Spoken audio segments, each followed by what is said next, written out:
Hello everyone, welcome to Shruti academy. आज हम बहुत ही इजी वे में जो है बात करेंगे किसकी, डायरेक्ट प्रोपोर्शन की, कि डायरेक्ट प्रोपोर्शन क्या होता है।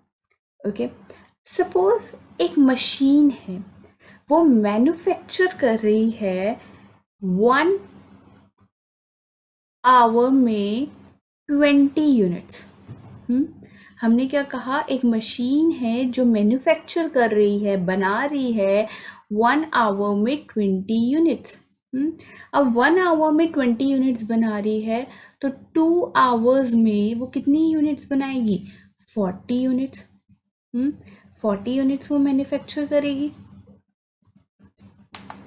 40 यूनिट्स। अब वो 3 आवर्स में कितनी यूनिट्स मैन्युफैक्चर करेगी? 60 यूनिट्स। ऐसे ही अगर हम 4 आवर्स की बात करें तो 4 आवर्स में वो कितनी यूनिट्स मैन्युफैक्चर करेगी? 80 यूनिट्स। अब अगर इन्हें ध्यान से देखें कि जैसे जैसे टाइम बढ़ा, 1 आवर से 2 आवर्स हुआ, टाइम बढ़ा, टाइम इंक्रीज हुआ, तो जो नंबर ऑफ यूनिट्स मशीन ने मैन्युफैक्चर करी वो भी क्या हुई? इंक्रीज हुई। और एक और चीज अगर हम देखें कि 1 आवर में उसने 20 यूनिट्स जो है मैन्युफैक्चर करी है, और 2 आवर में उसने 40 यूनिट्स जो है मशीन ने मैन्युफैक्चर करी है। अब 20 एंड 40 दोनों 2 की टेबल में आते हैं। अगर हम कैंसिल करें तो 2 की टेबल में 2 कब आता है? 1 पे। 40 कब आता है? 20 पे।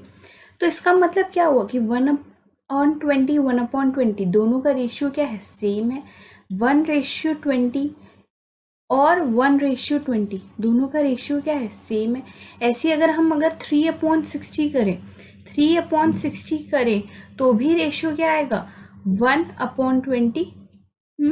ऐसे ही अगर हम 4/80 करें तो भी रेशियो क्या आएगा? 1:20। ये ऐसा क्यों हो रहा है? क्योंकि यहाँ पे देखो, अगर ये 2 टाइम्स इंक्रीज हो रहा है तो यहाँ पे भी नंबर ऑफ यूनिट्स मैन्युफैक्चर जो हो रही है वो 2 टाइम्स इंक्रीज हो रही है। यहाँ पे अगर ये 3 टाइम्स अगर इंक्रीज हो रहा है टाइम, तो नंबर ऑफ यूनिट जो मैन्युफैक्चर हो रही है वो भी जो है 3 टाइम्स इंक्रीज हो रही है। ऐसे ही अगर टाइम 4 टाइम्स इंक्रीज हो रहा है तो जो नंबर ऑफ यूनिट्स मैन्युफैक्चर हो रही है वो भी जो है 4 टाइम इंक्रीज हो रही है।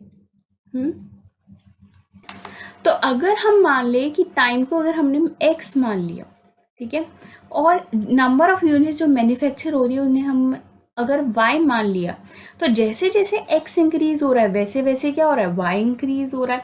और x/y का जो रेशियो है वो क्या है? सेम है। x/y जो रेशियो है वो सेम है। अब उस रेशियो को अगर हम मान ले k, तो जो रेशियो है वो क्या है? कांस्टेंट है। तो हम कह सकते हैं कि x and y direct proportion में है। क्यों? क्योंकि x/y is equal to k। क्या है? कि इन दोनों का रेशियो जो है क्या है? सेम है। या फिर हम लिख सकते हैं x is equal to ky। हम y, इधर y डिवाइड हो रहा है, इधर जाके क्या हो जाएगा? मल्टीप्लाई।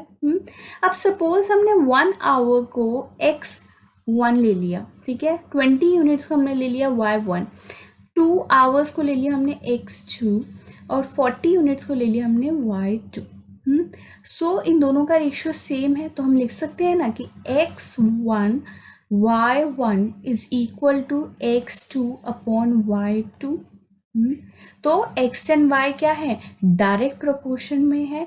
अगर हमने लिखा कि x1/y1 x2/y2 के इक्वल है, तो इसका मतलब क्या है कि x एंड y जो है क्या है? डायरेक्ट प्रोपोर्शन में है। तो डायरेक्ट प्रोपोर्शन का मतलब क्या है कि अगर x इंक्रीज हो रहा है तो y भी इंक्रीज होगा, और दोनों का रेशियो जो है क्या रहेगा? सेम रहेगा। ओके, अब हम एक और एग्जाम्पल से जो है समझते हैं, और हमारा जो कंसेप्ट है वो और क्लियर हम जो है हो जाएगा। ओके, अब सपोज हमारे पास है पेट्रोल इन लीटर्स x है ये, एंड डिस्टेंस इन किलोमीटर है y। कि अगर हमने अगर यूज़ किया 4 लीटर जो है पेट्रोल, तो उससे हमने जो डिस्टेंस हमने कवर किया वो किया हमने 60 किलोमीटर। ऐसे ही 8 लीटर पेट्रोल से हमने जो डिस्टेंस जो हमने ट्रैवल किया वो किया 120। ऐसे ही 12 लीटर पेट्रोल से 12 लीटर्स पेट्रोल से हमने जो डिस्टेंस ट्रैवल किया वो किया हमने 180। अब 16 लीटर पेट्रोल से हमने जो है डिस्टेंस ट्रैवल किया वो किया 240 एंड 20 लीटर पेट्रोल से हमने जो डिस्टेंस ट्रैवल किया वो किया 300। अब हमें बताना है कि ये डायरेक्ट प्रोपोर्शन है या नहीं। पहली चीज़ कि जैसे ही पेट्रोल बढ़ रहा है, पेट्रोल की क्वांटिटी बढ़ रही है, पहले 4 लीटर पेट्रोल था फिर हुआ 8 लीटर्स, तो पेट्रोल इंक्रीज हो रहा है, तो उसी तरीके से जो है जो हमने डिस्टेंस ट्रैवल किया वो भी क्या हो रहा है, इंक्रीज हो रहा है। तो x इंक्रीज हो रहा है तो y भी क्या हो रहा है, इंक्रीज हो रहा है। ओके, अब दूसरी चीज़ हम क्या देखेंगे, क्या इन दोनों का रेशियो सेम है, मतलब कि 4/60 इज इक्वल टू 8/120। अब हम कैंसिल करके देंगे 4 and 60 2 की टेबल में आते हैं, कब आते हैं 2 की टेबल में, 4 कब आते हैं 2 पे, 60 कब आता है 30 पे, फिर ये 2 की टेबल में आते हैं 2 and 30, ये आता है 2 1 पे, 30 आता है 15 पे। 8 and 120 ये 2 की टेबल में आते कब आते हैं 460 आ गया, 460 वही हो गया, तो अगर इसको हम कैंसिल करेंगे तो 1/15 ही आएगा। तो मतलब कि 1/15 मतलब कि दोनों का रेशियो क्या है, सेम है। तो इसका मतलब क्या हुआ कि x1 ये लिया हमने अगर x2, ये अगर हमने लिया y1, ये लिया हमने y2, मतलब कि x1/y1 is equal to x2/y2। अब हम एक और देख लेते हैं, जैसे अगर हम ले ले 16/240 और 20/300। ओके, 16 and 240 दोनों किसकी टेबल में आते हैं, 8 की टेबल में आते हैं। 16 8 की टेबल में कब आते हैं 2 पे, 24 आता है 30 पे, 3 पे and 0 as it is. 2 and 30 जो है 2 की टेबल में आता है, ये आ गया 1 पे और ये आ गया 15 पे, 1/15 आ गया। ऐसे 0 से 0 कैंसिल एंड 2 and 30 2 की टेबल में आता है 1 एंड ये आता है 15 पे, तो ये भी रेशियो क्या आ गया, सेम आ गया। तो x इंक्रीज हो रहा है, y इंक्रीज हो रहा है, और अगर रेशियो करते हैं x और y का तो वो भी क्या आ रहा है, सेम आ रहा है, 1/15 1/15 1/15 आ रहा है, कांस्टेंट आ रहा है। तो इसका मतलब क्या हुआ कि जो x एंड y है वो क्या है, डायरेक्ट प्रोपोर्शन में है।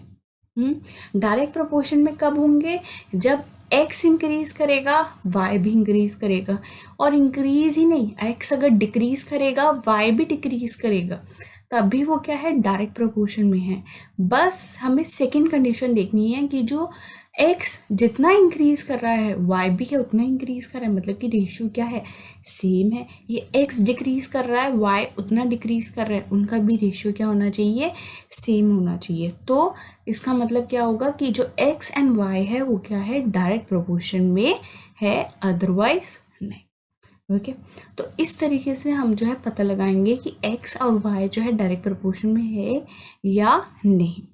Okay, I hope you like my video. If you like my video, then don't forget to like, share, comment on my video. Kindly subscribe my YouTube channel. Thank you for watching my video.